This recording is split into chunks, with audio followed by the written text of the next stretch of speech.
is. If you have not followed his Triple H Horse Racing podcast, you're missing out. It's one of the best podcasts in the country.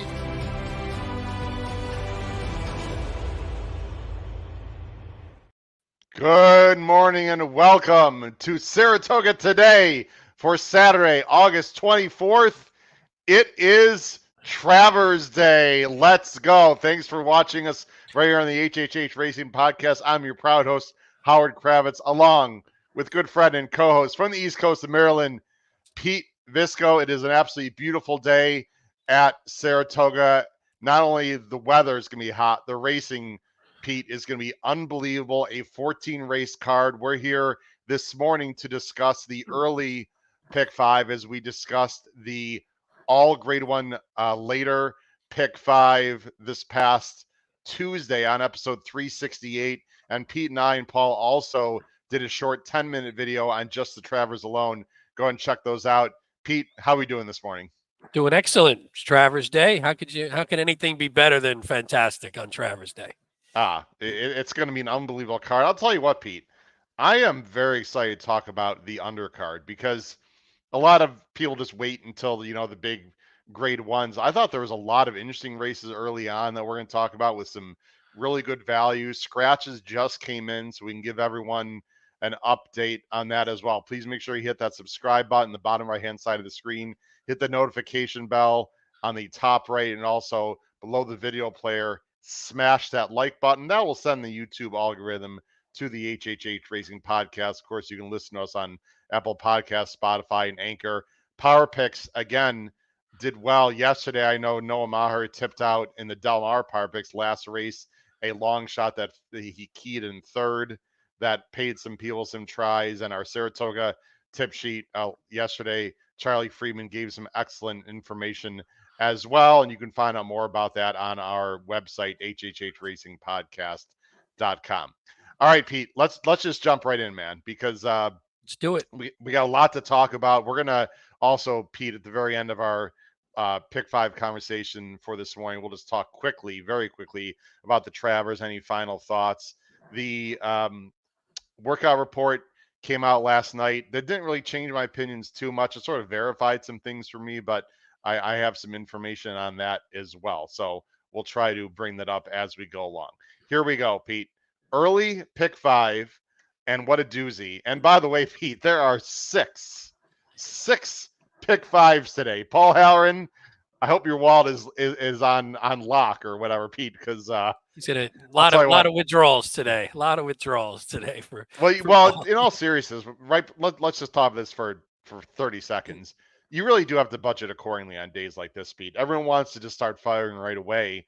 Sure, if you have big pockets, go ahead, but you do need to be careful with your bankroll on days like this. Yeah, of course. I mean, there's no chance to play all pick fives and do it to a way that you would normally do them if you're a pick five player or a horizontal player. You can't play all of them and play them to the extent that you might, unless you just have a huge bankroll, but the normal person.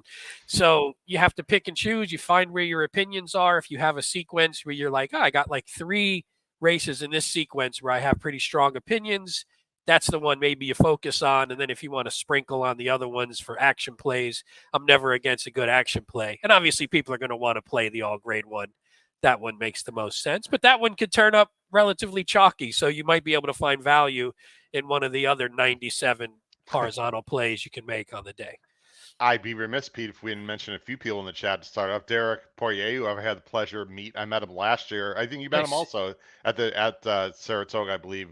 Yep. Last year. Happy Travers are all. Philippe is here. What's up, Philippe? Hernandez, good morning, family. Thanks. I love the family part. Thanks for the great angles, and let's cash some tickets. West Coast player loving the 8:20 start. Luis Saez is the name of the day. Wow. Okay. He thinks Luis Saez is going to have a big day. Scratches are in, Katie, by the way. We'll talk about that. Bill Kelly is here. What's up, Bill? Good morning, all. Great day. So let's make some money. By the way, the King's Plate Day was fun yesterday too. Maybe we'll talk about that on Monday's Horsing Around, because you and I and Paul had some really nice winners. But then, the penultimate race of the day, things went to crap with a 54-1 shot. But anyway, we're going to talk about Cost Saratoga. us the pick six, but that's all right. Cost us Yeah, it both the sure pick did. six. But Brutal. that's all right. That's all right. I Anyway. made my money back on at Charlestown. I did well at Charlestown. Oh, there we go. All right, a Yeah. little skippy action. Yeah. All right, here we go, Pete. First race of the day, and I'll show our picks on the bottom screen in a moment. It is the main special for New York breds. These purses today, by the way, are completely jacked up and insane. $90,000. These are for maidens. They're going 7 furlongs, I believe. I'm trying to find it. I think it's 7. No, 7. Yes, 7. it's 7. 7. Okay. Yep. 7 furlongs. There's a big favorite on the outside. The 7, by the way, is scratched. It's not in Equibase yet, it looks like. Let's see. No, but the 7 is scratched, by the way. Blue suede suit. Geopolitics, 4-5. The 3-year-old filly from Mont Rosario is going to be the favorite. Let's go ahead and bring our picks up on the screen right now. There they are. I'm going to try to beat the favorite. I'm going 5-8-6. Pete is going 8-1-6. Geopolitics, Pete, is By the way, oh yeah, you refreshed. I was going to say the scratches are on DRF, but I see on DRF. you Fantastic. have them. Yep. Yeah. Geopolitics, the 8, is starting to turn into a real money burner. And I'll tell you what, this sort of time reminded me of a horse called Miramati out west.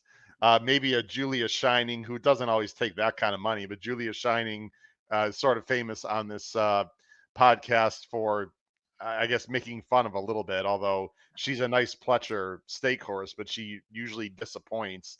I mean, look at the odds of this horse that Yeah. she's lost at. Granted, she lost by neck, nose, 1 length, half a length ahead. But I mean, you can see here on the screen 80 cents to a dollar, 90 cents to a dollar. Is today her day, Pete? I think so. I mean, but again, with a horse like this, you just don't know if it becomes, an epidemic for them. But like you said, head, half, nose, neck, a length in the last one, but always knocking on the door right there. I mean, 5 seconds to start a career. I wonder if that's ever happened. I'd be hard pressed to remember a horse that ever did that. Right. They put the blink. Bill Ma puts the blinkers on. Maybe there's a little focus problem. Who knows? Maybe that'll help a bit. So you figure a horse like this, who's so competitive, so good, you just want to see a horse like this get a win, get that, get off the schneid a bit, and then maybe move forward because there obviously is talent here. I mean, there's no question there. Yeah. Your point you just made, no, you don't. I want to beat this horse. But look, you know what, Pete? I think this is one of the situations horizontally. You either single this horse or you try to beat her, right? I mean, Yeah. and a lot of people are probably going to single this horse, and I get it. This is clearly the horse to beat. I don't have a lot of negatives to say other than this horse obviously is having trouble getting the job done and is losing to good horses, but not fantastic horses. Here's the early time form. She's going to have to go 7. Now, she's never been 7 before, Pete. I mean, that's got to be a concern for everyone. And although it doesn't project to be a hot pace, there are 2 horses, including one that I'm interested in a little bit, that shouldn't be too far off. Yeah, I mean, she's not a speed burner. I mean, if you look at her figures, she gets the lead, but she doesn't do it with like super hot. Yeah, when you're at regular, it's not like she's doing it with super hot fractions. So if anyone does press a little bit, it will make it obviously tougher. I agree with you though. This is the kind of horse you definitely want to beat from a gambling standpoint. It is weird though because it's hard to single a horse with confidence that doesn't like to hit the wire. So it's a weird race in that respect. I guess maybe you can go another horse deep if maybe you're a little skinnier in any of the next 4 legs. So it all depends on your ticket construction, I think. I wonder if the blinkers must be for focus. That can't be to That's what show I'm more thinking. speed. No, right? I mean, you don't want. I mean, she's never not led, basically. Right. So, I mean, yeah, I assume it's focused. Maybe that's the problem down the lane, or maybe Bill Mott knows what the hell he's doing. Maybe he's just like, I got to find some reason to get her to put her nose down first at the wire. But I'm gonna mess around a little with Paula's star sister, Pete, to maybe upset geopolitics, but probably more as an exacta underneath. The number 5 Paula's star sister here is 8-1 morning line. I'm not gonna show her her replay in the first her first effort on the track, but she was chasing a fast pace. I know it's not coded fast, but look, it's 22 and 45 and 1. I thought it was fast. She was chasing 3 wide. She had no chance. And I thought she hung on well enough. And what I like most is that the trainer Anthony Ferraro, who's mainly a Finger Lakes guy, is much better second out. Number one. Number two, I'm not worried about Kai Barkoa, who's one of his main guys there at Finger Lakes. We've seen Finger Lakes horses do well at times at Saratoga, and this horse is bred very well. I mean, the highest maintenance was who was the dam was a pretty nice horse there, and there are some siblings that are okay. Yeah, like Minnesota Sunset was a stake horse. I mean, so look, uh, I'm trying to project a horse that's going to take a big step forward in their Yeah. second start, and she might not be good enough to win, but I want an alternative. Empire Magic, I suppose, could win and also could show speed, so it could get interesting. But Danny Gargan is as cold can be. Of course, he's hoping he's not too cold later in the day. And then the number one, who I know you have second, calling an audible. I was desperately trying to find a good closer in this race. I guess calling audible is the audible that you could call if you don't like geopolitics, Pete. But this horse is just really damn slow, isn't she? Yeah, that was the problem. I think that in basically, especially pretty much compared to geopolitics, at some point now you're 8 races in. Is this horse what she is? And is she going to get any faster in terms of winning this race? She does pick up IRAD though, so huge Yep. jockey upgrade. So if there is a little bit more speed contesting geopolitics and then calling an audible can just sort of sit the rail and IRAD can sort of bully his way through with her, then I mean, we've seen him move horses forward, especially if you're trying to close into a horse that we've seen this doesn't pass horses necessarily, but has made up ground in the lane. Hasn't actually passed many horses, but does make up some ground. Yeah, there's not a lot when you're trying to beat a big favorite.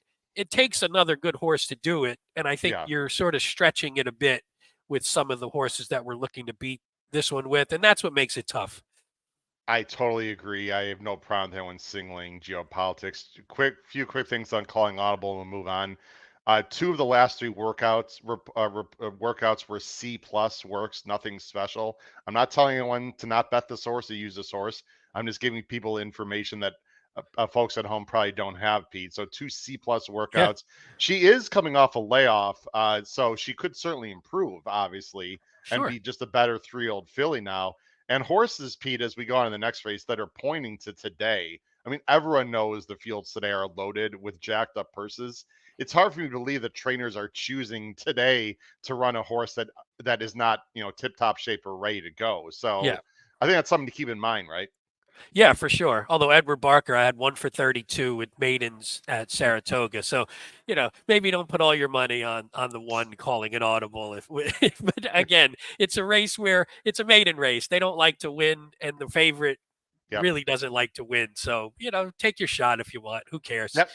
Go try to beat geopolitics or single, I think is Yeah, probably the best way to go there. Let's go on to race two. Race two is there are some scratches, by the way, and some big ones, unfortunately, for you and I, as we'll talk about. It's an optional allowance claiming 80,000, and they're on the turf, a mile in the 16th. And I'm just looking, I think this race is on the inner. Hold on one second here. it's on This the race is melon. on the melon. Yeah, And I don't know if people noticed or people don't look at Equibase, but the rails are down. There is no, rails out 16 feet here in the description. So the rails are down. That is something important to pay attention to today. It's a big field. Again, the scratches are not showing up on, let's see if they show up on Equibase now. There we go. The scratches are in. Wine, the 2 is out. Our top choice, what I'm really bummed, the number 6, Main Beach, is out, as well as the 10 and 11, which I believe were AEs, they Monopoly were. Yeah, Man they were and MTOs. So or MTOs and yeah, Prince Colton. Here's our picks that we're gonna have to adjust. I was 659, Pete was 654. Obviously, I'm gonna adjust that as we bring on the screen, Pete. And just for right now, I'm just gonna take the 6 off the screen and we can just talk about what that means for us here, just so we don't confuse people. Because again, Main Beach is out. So we'll just leave our top 2 picks on the screen right now. I'm gonna go 5-9, or something, some variety of that. You like the 5 and the 4. Green Light frustrated the hell on me last time, Pete. I was really, really pissed. And I don't get too emotional with betting and money and watching unless it's, Sierra Leone trying to win the Derby for yeah, that's different. $150,000. Yeah, that's different. The ride last time with green light was mind-boggling. I don't understand it. Let's go ahead and just go right to the PPs. I singled this horse. It wasn't, he wasn't a price. I'm not suggesting that I was trying to, find something creative. I mean, he was what, the 1.4 to 1, so he's what, 7 to 5 there in a Yeah. stake race at Ellis. And Alex Achard, who's a decent enough rider, broke fine, and he completely wrangled this horse back. And he was lone speed on paper. I don't know if that was the plan. Maybe he was written to instructions. Maybe Rudy Brissett was experimenting. I don't know. Pete, this has got to be a dead send for Jose Ortiz. There's not a ton of early speed, and I think he's the best horse in the field. Could be a very chalky double to start the day at Saratoga. Yeah, it could be. And I mean, again, you get a little pissed. We always get pissed about pace, regardless. Anyway, whether you look like there's going to be a hot pace and it doesn't materialize, or you have a horse that you think is going to be the speed and they don't go, and you just sit there and you scratch your head and you go, "What the hell? What the hell am I even doing here?" Sometimes. But yeah, in this race, as far as the pace goes, I mean, if you looked at the time form, I don't know if you brought the time form up, but the 9. I have not, but I will be doing that. The 9 is the pace horse technically, but the 9 is a horse that's also never been on turf as far as time form goes. I'm just saying they're the pace horse, but that horse has also never been on turf, so you never know how that's going to react, how that horse is going to react. But yeah, the 5 is a horse that just should go. I mean, that's what this horse is better at. It can sit off a little bit, and actually did last time and made a move. So it's not like it's completely out of the realm of possibility. Puts the blinkers on. You assume, I don't know if, again, we never know if that's a focus thing. Is that I want to inject more speed? So, but I just think this horse is high quality. I mean, you lose to Cameo Performance twice, who's a very good horse. Used to Brilliant Birdie, who's a really good horse. So this horse is just knocking heads with some high quality horses. Gets Ortiz back, so hopefully the ride is maybe a little bit more, how shall we say, not head scratching. So maybe the pickup back to Ortiz will do that. Rudy Brissett, 0 for 10 wins, and only 1 for 10 in the money on the turf at Saratoga, which, usually sometimes you don't win. When it's a small sample size, you don't win. But when the horses aren't hitting the board either, that's always a little bit worrisome. So, but I think this one, just from a talent standpoint, a class standpoint, should at least hit the board, for God's sake. But I think should be on the lead or close to it and should be pressing early. Well, Brissett has only had one start of this meeting, one. So again, we talk about This is what this purse is. This is a $110,000 purse. I mean, that's beautiful. There's intent here. Now there are a few things that, consider. He's coming back pretty quickly, Pete. For Brissett especially, he's usually more of a patient guy. This is 3 weeks. And let's talk about the 9, Donegal Momentum, who I have in second. This is a real mystery horse, and fascinating for Tom Morley and Donegal Racing Castellano. And I really like the connections. Let me go full screen here. This horse is a nice horse, Pete. I mean, he was staked, right? He was staked in the Amsterdam. I will say, and I didn't see the work personally on the video, but he's been getting B workouts, and that last turf work was a B workout. And I'm just going to read a little excerpt. I shouldn't read the whole thing out of respect to DRF Clocker Report. On the muscle, galloping over the turf. Sounds good. It's a turf work that I'd probably want to watch, to be honest. And I'm gonna, after the show, I'm gonna see if I have a chance to watch it. Excuse me. Probably doesn't need the lead, but should show speed. So my thought here, Pete, is there's not a ton of early speed, and the 9 or the 5 will have the lead and could be dangerous if the 9 takes to the turf. Now the 9 was in the Amsterdam again. That race, world record. Who's racing? I mean, world record and Jefferson Street are in the Jerkins later, and then Valentine Candy came back and won last night at Charlestown. Yes. So and really impressively, which I like that horse, really impressively. And so that race, even though lost by 14 in a 5-horse field and ran 4th, lost to some really high quality horses. So you don't hold that against them at all. No doubt. Excellent point. Moon Dash, the dam, was a turf horse, Pete. I thought there was enough turf breeding. When I looked at just the breeding in my novice breeding review, to me, there was enough there to win this race because there's Yeah. also talent. So I didn't look at it and think, why the hell would they even think about putting this horse on the turf? I mean, it's maybe not the greatest turf breeding, but yeah, there's turf all over it. Yeah, the Grand Dam in the slips was a turf horse. There's turf horse on the dam side. Uncle Mo can certainly drop a turf horse. I mean, it's obviously a big question mark, and we're I'm suggesting that maybe we can beat a favorite again, or at least be interesting. This is the fuzzy to me that's interesting. I mean, he's 7-2 morning line. We're not really saying anything creative. If Main Beach was in the race, I thought he was the best closer and had a little bit minor trouble last time. You're going with Spirit Prince second, who's very honest and consistent, and also wants to be a bit forward. Yeah, yeah, tactical enough. That was my thought. Has two back was a little further back, but generally sort of sits in that second, third position. So I thought there was enough speed in here with before some of the scratches too, that I thought the 4 could just sit a good trip. And if Rosario worked out a trip, but isn't always the most guaranteed thing in the world, but gets Lasix back, ran sort of well. Best buyer and time form actually on Lasix two back. Guess Lasix back again. I mean, he's 7 for 7 in the money. He just doesn't necessarily win the races, but again, he's right there. But I think I would probably put the 9 in second now and do like a 5-9-4 would be my top 3. Just for I think there's a little bit of more upside with the 9. So I would take a shot with that maybe.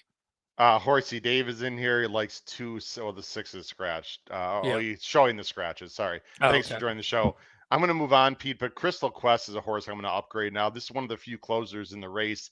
Gets the Tory in the rail, has been involved in slow-paced races, and this one might heat up. So Crystal Quest, the 1, Pete, I am moving up. I'm probably going to go 5-9-1 for my official top selections, but I got to revisit a few things here in this race. Let's go. Just real quick, Horsey Dave asked about the 7. I just thought the 7 usually just leaves himself a little too much to do, and I didn't know if the pace would be hot enough for the 7. I think the 7 probably would be a decent board horse, though, potentially, if you do get some pace up front. So I just wanted to mention that since Horsey Dave asked. The 7 is Tifferay. Tifferay. Now, Tifferay and Main Beach were both in the same race when we were there, actually in person. And I thought Main Beach ran better than Tifferay. I agree. I did too. No, I did too. Yeah, that's why I sort of like Main Beach, because I thought it looked on paper like Tifferay might have run the better race, but when you watch the replay, did not. I agree. Let's go on to the next race, which I thought was a really tough one, Pete. This is one of the tougher races of the sequence. It's a mile and 3/8. The rail is out 9 feet on the inner, so just a little bit. It's a big field. 11 and 12 are out. It's a field of 10. The morning line favorite is the number 1, Lord Flincher, a New York bred for Carrie Breon and Flavian. Carrie Breon also trains some jumpers. She knows how to get long distance horses, Pete. And looky here. What is going on this morning? How about that, Pete? Unbelievable. In a wide open mile and 3/8 turf race. Hopefully great minds are thinking alike. We are both going crazy, isn't it? 5-1-3. We're both going with front man at 5-1 for Merton Connor Massey and Franco. And just let everyone know, we don't discuss our picks at all. No, never. I don't even see yours until they come up on the screen. Yep. You only see mine because you have to load them into the software. Correct. So. Well, that's why we have the same, because I'm like, obviously you just ride mine. I mean, my paisan, I got to go 5-1-3 also. Well, you're the front man now, Pete. What do you like about this one? Nothing. Absolutely nothing. This was one of those races where when I went through, I went back and I was like, oh, I have 2 A's marked. And it was the 1 and the 5, which we'll talk about. But I was like, man, I don't like either one of these horses all that much. With this one, again, 4 for 40 lifetime. So it doesn't exactly like to win races. But the one thing I did like about Frontman, you throw out, was 0 for 4 on the synth, 0 for 5 on fast dirt, 0 for 4 on wet dirt. So on the turf, 4 for 27, 9 for 27 in the money, at least not that bad when you get on the turf. So it was a little bit more, it was a little easier to swallow that. I like the close 2 back, and that was into a really hot pace though. And I don't think we're necessarily going to get that here, but at least this horse has shown the ability to pass horses. Switches to Franco, maybe who inject a little bit more pace into this horse and get him a little bit closer. My problem is I hate when a horse has like this is what 1, 2, 3, 4, 5, 6 jockeys, 6 or 7 jockeys. So you don't get a jockey that gets a feel for a horse. So you don't know. I like when at least the jockey rides a few times. I just thought if time form is weird for this one because you look at this horse and you go, this horse is always relatively mid pack to back a little bit. From a time form standpoint, this horse is the first, in first from a time form standpoint. Doesn't run that way, but so that's what throws it all off is the pace doesn't make any sense. I don't know what's going to happen. Like, what do you think is going to happen from a pace standpoint here? I could not agree with you more. I have no clue about this race. Okay, yeah, it's very rare for me to say that. I mean, just because I have a strong opinion, of course, doesn't mean it's going to be right. But I have no clue. This is a complete jockey race. This is a major, probably the biggest spread of my early pick 5 in terms of all 5 races. Yeah, I don't know. We've got Lord Flincher in second. I mean, Lord Flincher 1 for 24, 1 for lifetime 24. 8 seconds. Front man's 4 for 40. It's not like we're picking a horse with a lot That's of confidence. What I mean. Yeah. I will say Lord Flincher can win, but he's 1 for 24. I mean, I want to mention 2 horses. Topic Changer was a jumper, actually, or actually was a turned into a jumper. It didn't work out as twice, the horse didn't finish. So obviously the horse doesn't want to jump. Had a couple early wins in 2022 and then 2023 went to hell for it, unfortunately. To be honest, I probably should have Topic Changer higher. I just didn't want to go with a projected possible favorite in this race, but this horse is really one paced and it doesn't have an acceleration, but that's why this horse is in the race for 1 mile and 3/8. Can I give you one stat? Can I give you one stat on the 3? Because it's a little surprising.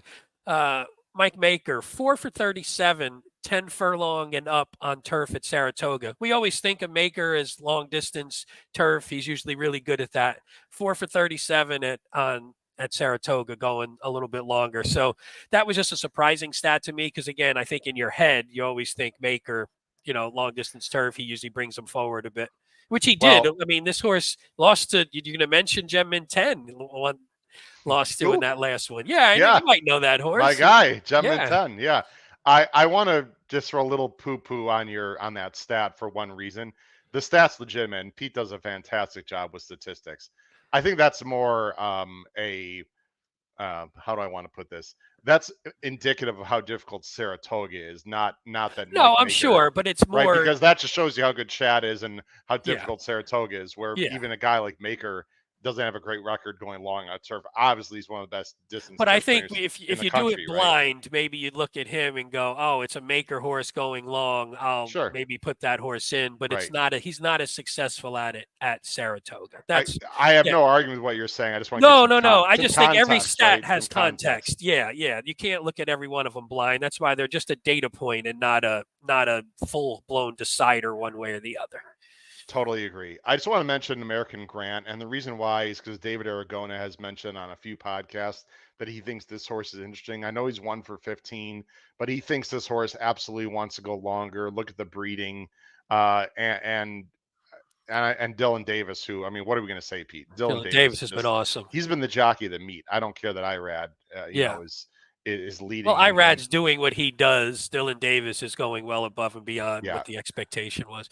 Yeah, American Grant's a weird one because you're like, I agree with everything he's saying, but it'd be nice to see it on the track first. So it's a hard agree. one. I just want to mention that. That's mad respect for David Aragona. Let's just go 100%. on to race 4. This is one of my plays of the entire early part of the sequence, and I love a horse here. This horse is on our Power Picks tip sheet as a spot play in race 4. Let's go first then. Yeah, you go first then. I'll go first. Yep. And you do not have this horse in your top 3. How about that? Excellent. Well, I have a lot of A's in this one, though, so we'll see if it's actually one of the A's. This was a hard race for me. Yeah. This is coming out of this chute. It's an optional allowance, 62.5, 1 mile. It's a relatively small field of 7, but a talented field with some very nice allowance runners. The morning line favorite is the number 6, Can't Hush This, for the aforementioned Michael Maker and Irad Ortiz. Let's go ahead and put our picks on the bottom of the screen. I'm going 3, 6, 5. Pete is going 6, 5, 1. I'm going to talk about my top choice, one of my plays of the day here in the early sequence. And by the way, we have hundreds of people watching, Pete. We have literally had thousands of people watch our episode 368. So please check that out. If you're interested in the late pick 5 and you're joining us late, if you're interested in the grade 1 pick 5, go to our YouTube channel, check out episode 368. You got plenty of time to do that. And Pete, Paul, and I also did a short 10-minute Travers only stakes video. So check those out. Pete, the number 3, Banishing, 6-1 morning line. Let me tell you something, Pete. You know that budgeting we talked about? If Banishing is, I'll say 3-1 or higher, a very large win bet is incoming I love from it. Mr. Kravitz. I can tell you that. I really like this horse a lot. This is David Jacobson takes over the training for Ramon Vasquez. Now, let me talk about this horse for just a bit. Banishing, Pete, was really good at Fairgrounds over the winter. I mean, really good. This Yeah. was an up and coming horse that I think some people considered was going to be a nice handicap horse. I mean, he was right there with Money Supply, Highland Falls. Who's Velociter? Velociter just ran second, Pete, last night, I Yep. believe, if I recall, right? In the To Skippy. in the Charlestown Classic to Skippy. So Yeah. Banishing was facing like serious horses. Now, what happened? There's a break from February to April. Not a big deal. It's just a 2-month break. Went to the turf. I have no idea why didn't run.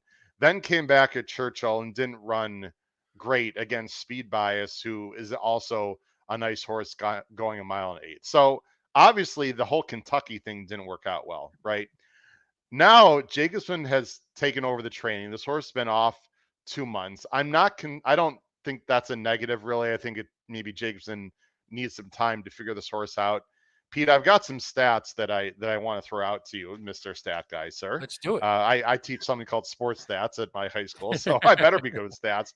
Very small sample size, agreed. However, David Jacobson, Pete, last 9 starts that he has had a horse first off the claim in a dirt route, 3 for 9, which is pretty darn good, with an ROI of close to $6. Nice. So not only does he have good stats, I know it's a small sample size, I get it. Not only does he have good stats, he's doing it at prices. And as you know, David Jacobson's not necessarily like a 2-turn dirt kind of guy. He's good with sprinters. I've been wrong with Jacobson plenty of times. Sometimes I'm right. He's hard to figure. He is 14% at the meet, so he has 5 wins. The last thing I'll say, Pete, and you know David Jacobson well, everyone at home does if you bet New York. He has some of the slowest works you're ever going to see on paper. Like, I mean, ridiculously slow. He just doesn't work his horse quickly. I'm sure he does a lot of long gallops, or I'm assuming whatever he does. I don't know, but you know what I'm trying to say. Yeah. His works are incredibly slow, right? Look at the works for this horse, his last 2. Now, they are on the training track at Belmont. It's pretty quiet there right now, Pete. There's a lot of horses that are clearly at Saratoga. 48-3 and 48-4, second out of 44, third out of 28. I'm not too excited about the fact that it's almost a bullet, because who knows who he's working up there with. Yeah. But if you know David Jacobson, these are lightning fast works. I just have a feeling this horse is sitting on complete go today. He's got back class. It's a wide open field. Banishing, one of my plays of the early pick 5, Pete. No, I like it. I had a little trouble with this horse only because of I see the works and agree with everything you said, and just wasn't sure. The reason I didn't have it in my top 3 was just wasn't sure if maybe we'd need one race to sort of get his feet wet under Jacobson and would run well, but maybe not win, because those last 2 were just sort of bad. And those last 2 being so bad sort of scared me, because it's like, all right, is the horse right? Now the works make you think the horse is right, but it scared me a little bit. But I guess that's why you're getting 6-1, and probably I think would float up, because I think there's other horses in here who on paper are going to take. You think I'm take getting money. more than 6-1? I am saying Oh it would my. if it wouldn't shock me if you did, only because I think there's a couple horses in here that I think people will like and people might gravitate to. So I'm saying that if he got bet down, that's probably a positive for you, because maybe that means there is a little bit of buzz that the horse is looking good, is feeling good and ready to run. So I guess we'll see. But this is also the 4th leg, so you won't know that until the race comes. But for your win bet perspective, for sure. Or vertically. Pete, you're spot on. I don't want Banishing at 6-1, to be honest. I want him 4-1. That means he's live. Ken Hutch, this maker, IRAD, this is your top choice, 5-2 morning line favorite. Yeah, I just thought was sort of pretty tactical. I mean, it's a quality horse. There's not a lot to say. I mean, since the move to Maker has been good. Lost to Kavad and lost to Record Point. I guess two back wasn't under Maker, but still, it laid the foundation for the next race, which was a lifetime buyer top. Not a lifetime time form top, but it was. I like when you get the new trainer. Now you get Irad also, and I think everything just sort of sets up here. Maker 30% wins, 72% in the money with a jockey change to Irad Ortiz in dirt routes. This is actually a horse I was familiar with because it's an old My Racehorse. So when I did My Racehorse back in the day, this was a horse that I had. So I knew this horse and always had a little bit of talent and just couldn't always get up for the win. But I think in this race, he's hard to leave off the ticket if you're playing a horizontal. I believe Flying P Stable is leading owners right now, and I believe they're Paisans, Pete, as well, because I've seen them on TV quite a bit. So good luck to our Italian friends at Flying P Stable. Neither one of us have the 7, but out of respect to Horsey Dave, your thoughts on the 7? Thinks he's a good possibility, Duke of Gloucester. I think, yeah, my question with this horse was the struggles, and my note was, were the struggles in the last few a byproduct of maybe going a little longer than this horse wants to go. Now you're cutting back to the mile.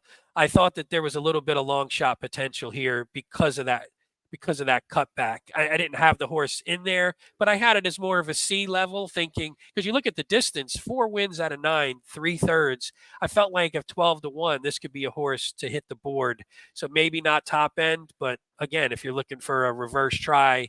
By the way, I was pissed yesterday because I do my picks and I put lower odd horses in my reverse try keys or my try key box on 2 of the races, and the 2 long shots that I liked hit the board. Actually, one of them won, and I was like, boy, that was just a dumb move. Usually you do it with the long shots, but I think this is the kind of horse you could do that with, and then hope that on the top end you can maybe get a price through. Yeah, and Pete, I just I'm not going to show it on screen. I don't. This is not Howard's bragging morning, but I just sent you a text of a reverse try key score yesterday in the Skippy race. There's a Japanese horse that was a complete bomb. Oh, you had the that finished Japanese third. one. Nice. I sent to you. You can look at it later or now or whatever. Had a nice try. But anyway, I had on the show I talked about the horse who ran third in the King's Plate, and I liked as a yes, board horse. And then who's the one who won? Paul's top pick, the filly. I No, can't no, remember the not name that now. one. Later, it was an S horse, long shot, like a one-word S horse. I can't Oh, think. Shifty. Shifty was I didn't have I had in second, but I didn't use that horse in the try key box. So I was like, what an Ouch. idiot. But yeah, Jace's Road I think is one we should talk Go about. ahead, real Where quick, did you? then we go to the last race. I had no idea. I mean, because it's like the works are good, so the horse looks to be sharp. I mean, it's Brad Cox, so he knows how to get a horse ready. Obviously, that's a stupid statement, but been off since the Derby and was threw in a huge clunker in the Derby. Been off ever since. From a talent and a class perspective, should sort of lay over this field a bit. But who the hell knows? What do you think about that one? Well, here's what I know, and I do Oh, you not know have. something? Okay. No, not really. Oh, But okay. I do not have inside intel. But this is a West Point horse, and I have Okay. ownership Yep. with West Point Thoroughbreds now. All I know, Pete, is there's no way that they're going to run this horse if he's not ready. They're not here to embarrass a horse of that No, quality on no, Travers not Day. ready. So I'm Yeah, not yeah, saying he's yeah, going to yeah. run off the screen, but I'd be shocked if he finishes 5th or 6th or something. So I agree. that's another horse along with Banishing where the board will tell. Right, he's going to take money anyway because of his back class and the connections, but interesting runner, right? Interesting spot. You're off this long. You choose Travers Day, tough allowance race. Yeah.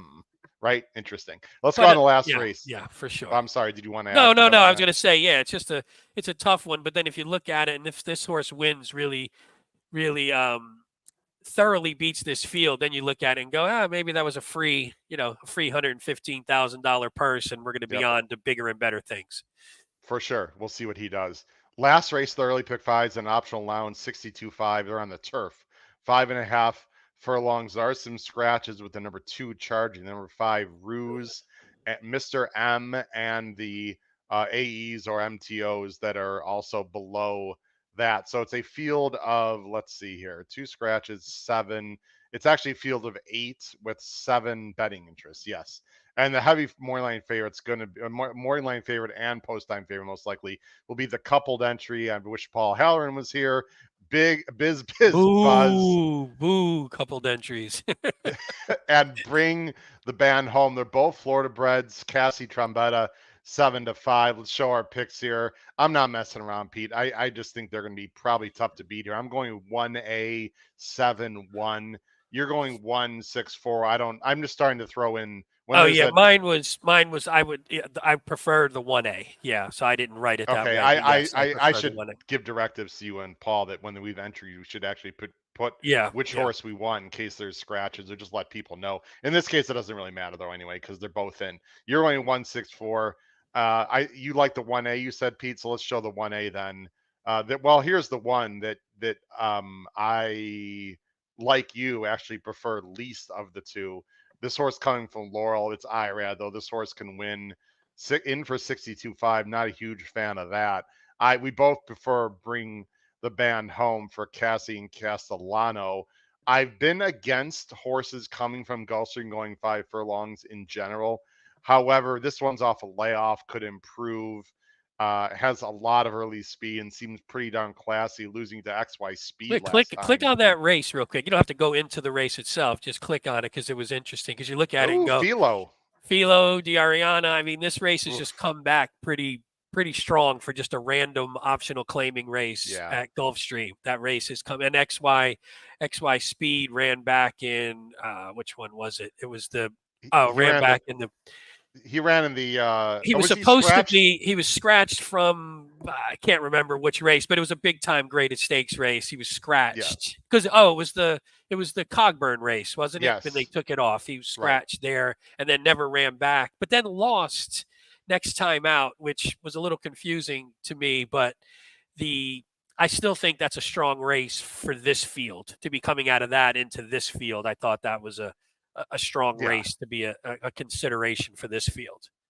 He's gonna be. I think the couple entries will be tough to beat. I'm a little bit interested in Mischievous Angelo. I thought, God, of a not the best trip last time, gets Flavian Jorge Abreu. This horse can improve and By the way, Abreu does has need to 5 improve. straight seconds. Abreu. Yeah, I look at was the looking. stats there. Yeah. Yeah, he had 5 straight seconds. Hmm. The one thing was I liked about this horse. Well, picks up Pratt again. Has Pratt the last 2. It's funny. This horse won on debut, so technically, quote unquote, off a layoff. Then the last win was off a layoff, and now is off a layoff again. So that was I almost put this horse. This horse was in consideration for actually the top pick for me.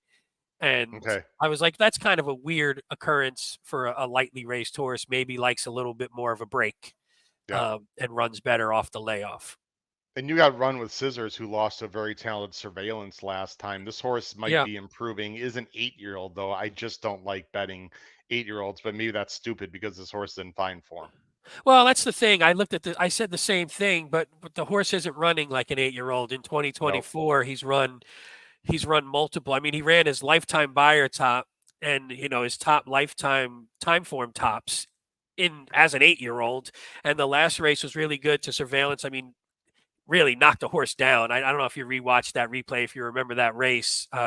Castellano bore in and the horse fell. So that's why I got disqualified. So it was pretty brutal to watch. But I thought otherwise was actually running a really nice race. It almost looked like Castellano maybe got freaked a little bit and didn't ride as hard late because the horse fell. But Oh, I thought, interesting. yeah, I mean, Okay. it's hard to judge that. But I just thought this one fits at this level. And at 6-1 against a horse that the entry's strong, but it's not like they're not Secretariat, so the 1A. So if you could No. get a price to close it out, why not?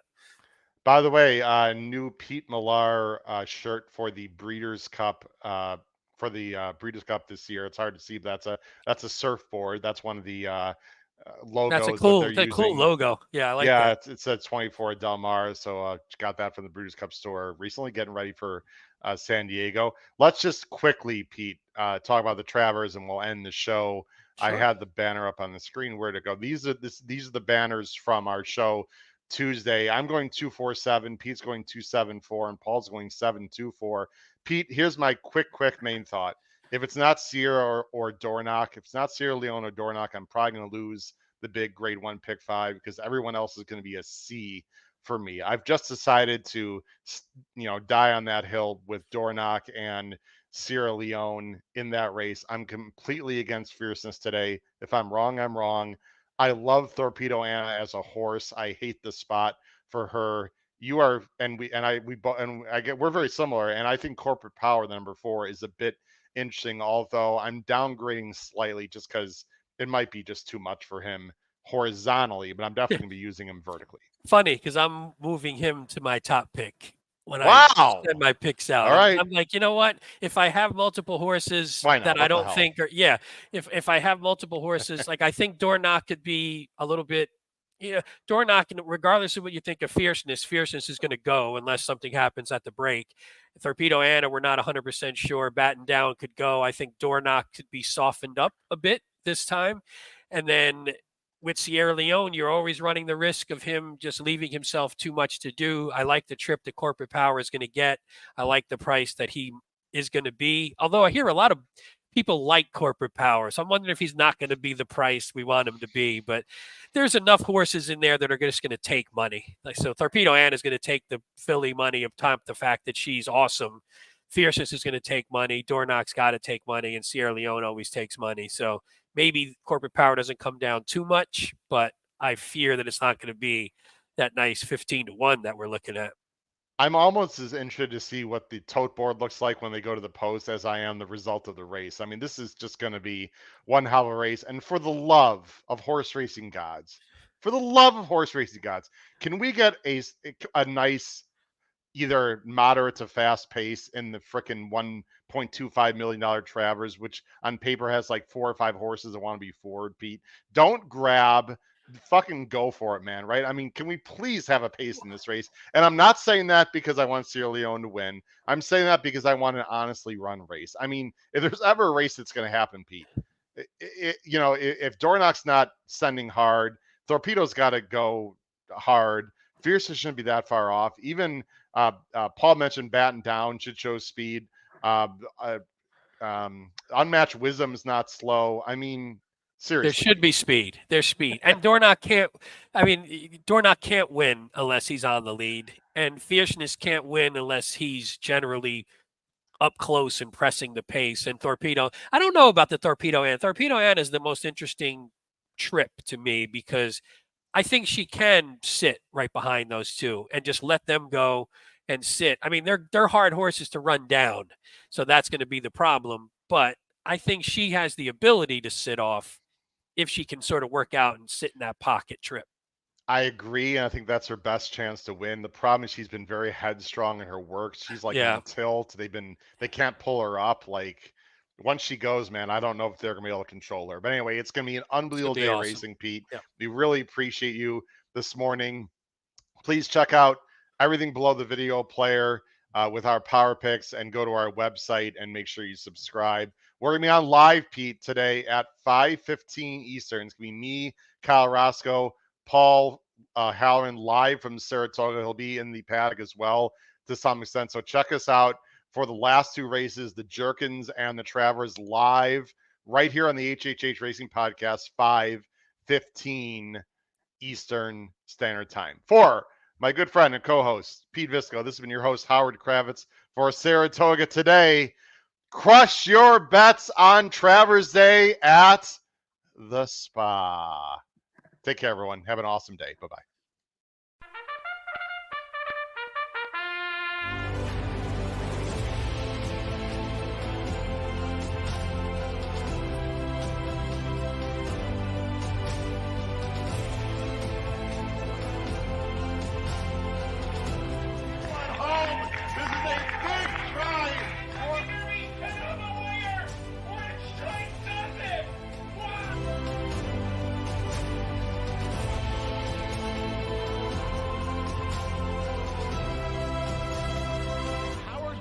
If you have not followed his Triple H Horse Racing podcast, you're missing out. It's one of the best podcasts in the country.